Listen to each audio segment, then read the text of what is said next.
Hello hi welcome to Kokila's kitchen. இன்றைக்கி நம்ம கிச்சனில் அவல் பாயசம் தான் பார்க்க போகிறோம். ஆக்சுவலாக இந்த வீடியோ வந்து நாளைக்கு தான் நான் போஸ்ட் பண்ண போகிறேன். கிருஷ்ண ஜெயந்திக்கு இன்றைக்கி நான் வந்து சிம்பிளாக ஒரு அவல் பாயசம் தான் செய்ய போகிறேன். ஏற்கனவே அவல் பாயசம் போட்டிருக்கேன். இது வந்து இன்னும் கொஞ்சம் ரிச்சாக செய்யலாம் அப்படின்றதுக்காக இன்றைக்கி வந்து பாதாம்லாம் ஊற வச்சு எடுத்துருக்கேன். செய்யும் பொழுது பார்க்கலாம். ஃபஸ்ட்டு இப்போ வந்து நான் ஒரு 1/2 லிட்டர் பாலை வந்து நல்லா காய்ச்சி எடுத்துக்கிறேன். அதுக்கு தான் ஃபஸ்ட்டு பாலை முதல்ல போட்டேன். பால் நல்லா திக்காக காய்ச்சி எடுத்துக்கலாம். இப்போது ஃபஸ்ட்டு வந்து நான் பாதாம் வந்து ஊற வச்சு எடுத்திருக்கேன். ஸோ இதிலேருந்து முதல்ல தோலை உரித்து எடுத்துடலாம். அதுக்கப்புறம் வந்து கொஞ்சமாக சூடான பாலில் குங்குமப்பூ போட்டு வச்சுருக்கேன் கலருக்காக. அது ஆப்ஷனல், தேவைன்னா எடுத்துக்கோங்க, வேண்டானா விட்டுடலாம். இப்போ அடுத்து வந்து அவல் எடுத்து வச்சுருக்கேன். நான் ரொம்ப கம்மியாக தான் செய்கிறேன், ஜாஸ்தி வேண்டான்றதுனால நீங்கள் வந்து உங்களுக்கு எவ்வளோ தேவையோ அதுக்கு தகுந்த அளவு நீங்கள் வந்து அவல் எடுத்துக்கோங்க. ஃபஸ்ட்டு இந்த பாதாம் பருப்பை வந்து தோல் எடுத்துகிட்டு நம்ம வந்து மிக்சியில் அரைச்சி எடுத்துக்கலாம். இப்போ பாதாம் பருப்பை நல்லா தோலெல்லாம் எடுத்தாச்சு. இப்போ மிக்சி ஜாரில் சேர்த்துக்கலாம். இது கூட ஒரு ஏலக்காவும் சேர்த்து நல்லா நைஸாகவே அரைச்சி எடுத்துக்கலாம். நான் கொஞ்சமாக தண்ணி சேர்த்து அரைச்சிக்கிட்டேன். பால் இப்போது நல்லா காஞ்சிடுச்சு. இப்போது நம்ம அரைச்ச விழுதை இதில் சேர்த்துக்கலாம். ஒரு நாள் தானே, அதனால் எதையுமே நீங்கள் வந்து இது பண்ணாதீங்க, சூப்பராக இருக்கும்.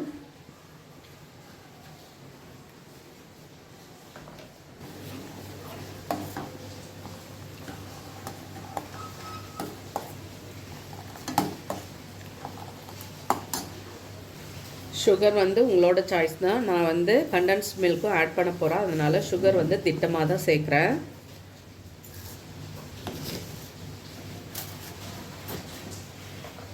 இந்த பாயசம் கொஞ்சம் மைல்டு ஸ்வீட்டில் சாப்பிடும் பொழுது சாப்பிட ரொம்பவே நல்லாயிருக்கும். சுகரோட சாய்ஸ் வந்து உங்களோடது, அதனால் உங்களுக்கு எவ்வளோ தேவையோ அந்த அளவுக்கு சேர்த்துக்கோங்க. இப்போ வந்து நம்ம குங்குமப்பூ வச்சுருக்கோம் இல்லையா, அதையும் இதில் சேர்த்துடலாம்.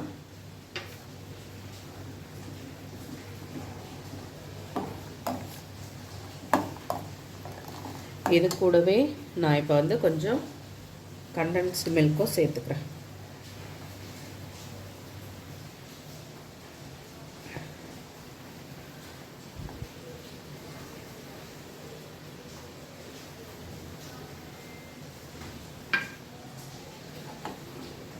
உங்களுக்கு பாதாம் பால் மாதிரி தோணலாம், ஆனால் நீங்கள் அவல் சேர்த்துட்டு சாப்பிட்டு பாருங்கள், ரொம்ப சூப்பராக இருக்கும்.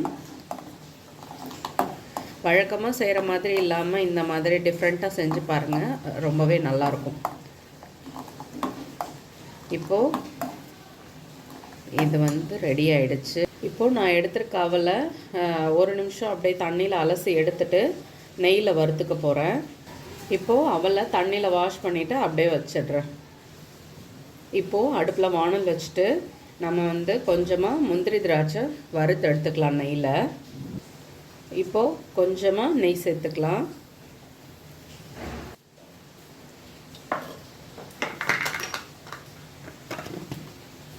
இப்போது நெய்யில் முந்திரியை வறுத்துக்கலாம்.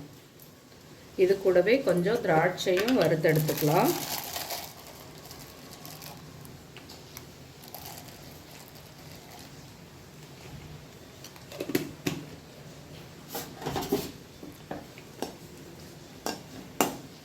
முந்திரி திராட்சை ரெண்டுமே நல்லா வறுத்தாச்சு. இப்போ எடுத்துடலாம்.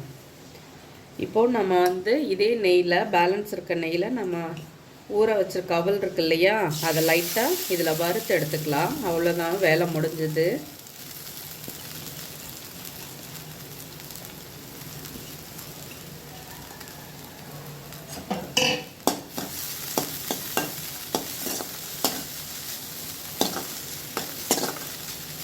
இப்போ இந்த அவலில் நம்ம ரெடி பண்ணி வச்சுருக்க பாலில் சேர்த்துக்கலாம்.